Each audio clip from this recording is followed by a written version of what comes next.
So this is really, really exciting. For the first time ever, I've actually been asked to do a first impressions review of a game. It's a sponsored first impressions review of the game, but thankfully the game is actually pretty good, so that does make my life a whole lot easier. So sit back, relax, and we're going to have a chat about a game called SYNCHED. Because SYNCHED is a free-to-play third-person shooter developed by NExT Studios and published by Level Infinite. We're going to have a look at the game mechanics, we're going to have a look at the story, as well as the various multiplayer modes and the kind of multiplayer content that exists in this game. Before we continue, just keep in mind, if you happen to be interested in trying the game out yourself, I have a link in the description that will take you straight to the game. It's a tracker link, and I think if you click on it, it should help me out somehow. So yeah, feel free to have a look if you are interested in playing this game. It is free to play. So this game is a third-person shooter. It's set in a place called the Meridian. Now, the Meridian is a post-apocalyptic world. So you're going to be coming across quite a lot of just broken stuff. You know, post-apocalyptic world shenanigans, right? Humanity has found itself in the brink of extinction due to a catastrophic event known as the Collapse. The Collapse basically involved a whole lot of nanobots consuming humans and turning them into these enemies that are called Nanos. So you'll be fighting them en masse. As the player, you'll be playing as just basically characters that are called runners. You are basically a mercenary who is out there trying to hunt for a valuable nano energy source that's called Nerva, which you can then use for purchasing various items and upgrades later on. So we'll talk about that a little bit later. In this game, we have both PvP and PvE. So in the PvE Co-op, you're basically playing potentially with up to 2 other runners in cooperative survival missions, and there are quite a handful of missions, so there's quite a lot to do in that regard. And then of course with PvP, well, you know what PvP is, right? You're basically facing off against other skilled runners, so that's going to be some high octane sort of energetic gameplay for you if you're interested in PvP. Basically, we do have a diverse range of gameplay experiences available in this game, so there's definitely quite a lot to do. As the player, you are playing as a runner. And what's interesting is that we actually have a pretty interesting diverse cast of runners for the time being. There's currently 3 available runners, each with distinct personalities and abilities that will pretty much change the way you play the game. We'll start off with the Deadcut. This is actually the first character that you get to play. He's essentially a straightforward DPS character who throws out a fire grenade that does a lot of damage. So I would probably say he's the easiest character to understand right off the get-go. The other characters that exist include Glory. So this chick is someone who is more of a support character. Essentially, her grenade is actually a poisonous smoke grenade that does do a pretty decent amount of damage in the early game at least, and it can also block vision, so that should be really, really useful for PvP as well. And then finally we have Dr. Stone. This dude is a healer, just straight up a healer. He can summon a drone that will heal everyone within a certain area, and it's a pretty strong heal, at least in the early game. So if you are running in a team with Dr. Stone, he does become an invaluable character in the team who will just keep everyone alive so you can, you know, keep blasting the enemies that are running at you.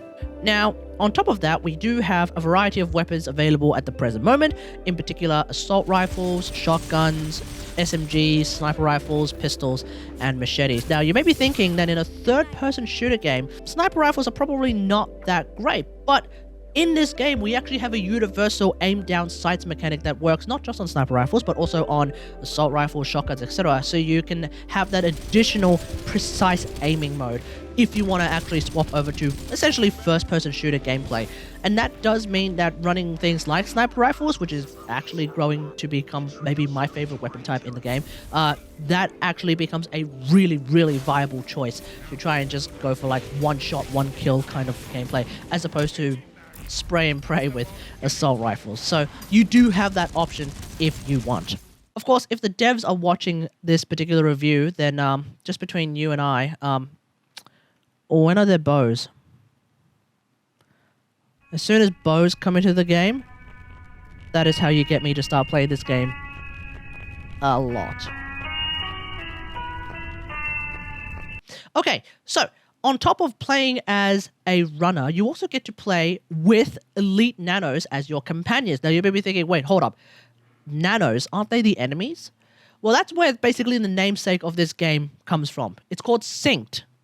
You are syncing up with Elite Nanos converting them into a companion nano. Got him.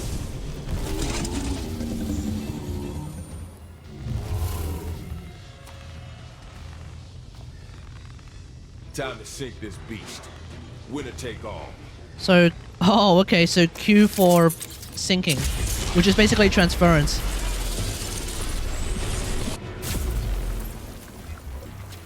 Oh, it's not transference, it's just straight mind control?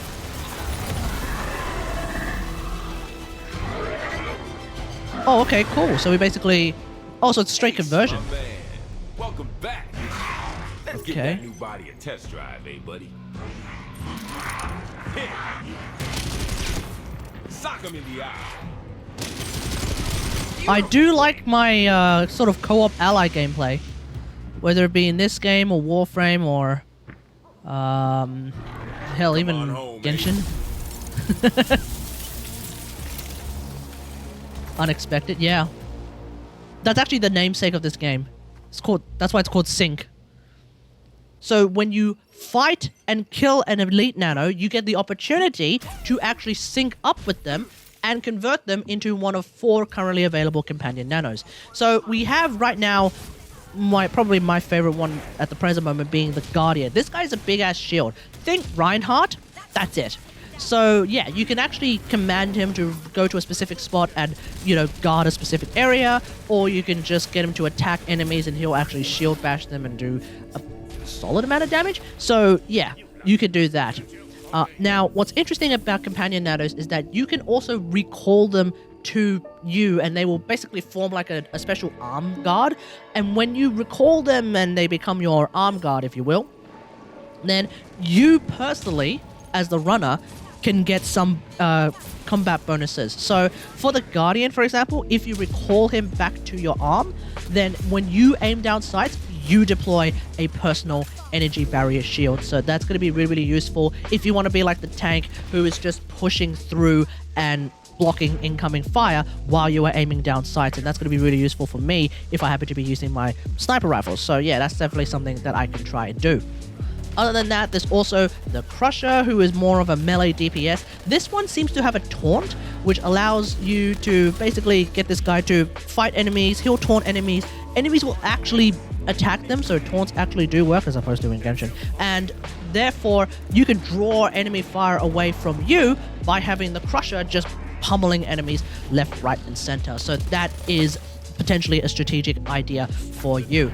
Otherwise, we also have the Suppressor, who is more of a ranged companion nano. So this one can run around and just fire at enemies from afar. And then we also have the Seer, who is a tracker. Essentially, the idea is that this one will highlight enemy positions so you never get caught off guard.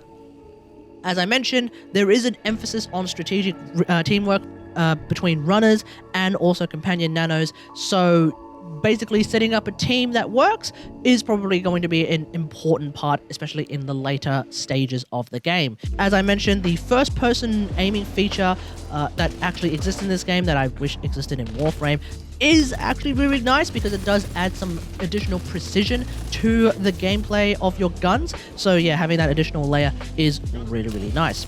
At the same time, this game is a roguelike. So at the start of each mission, you will be hunting down an Elite Nano so that you can synchronize with that Elite Nano so that you can start having, you know, a friend that runs around and kills everything with you. So at the same time, you can collect a whole lot of these resources. I believe it's the Nerva that you are collecting that you can then spend on basically getting some additional bonuses throughout the mission. And these bonuses can be pretty nice. For example, for the Guardian, there is a bonus that allows him to create a double-sided bubble shield, which could be really, really useful for just generally blocking all incoming fire. So that's particularly useful. And then on top of that, there are also bonuses for the runners themselves, as well as buffs that you can get throughout the missions for your guns as well. There's also mods in this game. So anyone who's played Warframe should be pretty excited. There are mods in this game. So at the same time, in the mission hub, you can basically build yourself up. Over time, you can upgrade your characters, upgrade your mods, upgrade your guns even. So yeah, there's quite a lot to do throughout the game to make sure that your character is progressing and becoming stronger and stronger. Like I mentioned, the setting of this game is a post-apocalyptic world where you have nanobots that have basically ruined humanity by consuming them and turning them into nanos. But the big question is, how did this happen? And that's where the narrative is driven by seemingly some corporate ambition that has led to the collapse. There's some secrets and mysteries hidden throughout the world through the use of things like memory fragments, which you can collect and then have a read-through. But also the characters will talk a bit about what happens so that you at least have a good idea of how everything came to be and why the world is the way it is now. But yeah, there's a lot of exploration and immersion in this post-apocalyptic world that you can just keep an eye on. So that's going to be really, really good. Yeah, I'd say in conclusion, as a free-to-play game, this game is pretty good. It does offer some dynamic gameplay through the use of PvE and PvP, as well as a diverse set of characters that you can play, as well as a diverse set of companion nanos that you can play with. So that's pretty nice. Like I mentioned, the first-person aiming mode really helps with combat as well, so it's pretty good with the first-person aiming mode on top of the third-person aiming mode, depending on how you want to play. So yeah, and once you get into the groove of the roguelike elements in this game, it does keep everything pretty fresh and somewhat unpredictable. So that's going to be really, really nice. So yeah, I definitely recommend this game for anyone who is interested in team-based third-person shooters. And no, I'm not just saying that because I'm sponsored to actually give this review. I actually found this game to be very fun to play. So definitely worth checking out, especially because it's free.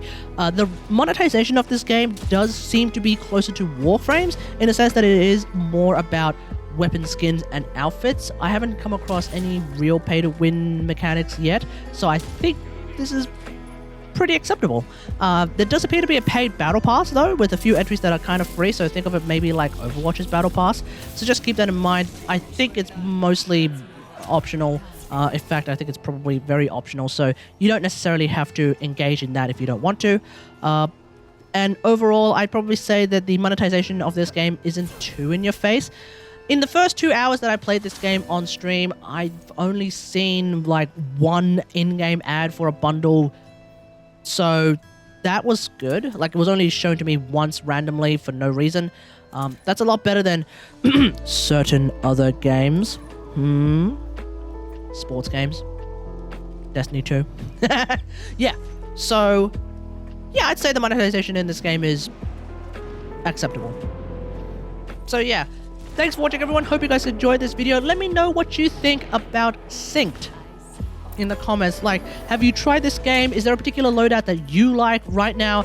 I'm partial to playing as Glory with a sniper rifle and a Guardian companion Nano, so that's kind of how I'm going at the present moment. But maybe you prefer a different kind of character or a different kind of weapon. I don't know. Let me know in the comments. Otherwise, hope you guys enjoyed this. If you like this video, hit that like button, subscribe for more SYNCHED action, maybe. Big thanks to the devs for sponsoring this video. And until next time. Oh, don't forget, I have a tracker link in the description. And until next time, I will see you guys later. Thanks for watching. Bye.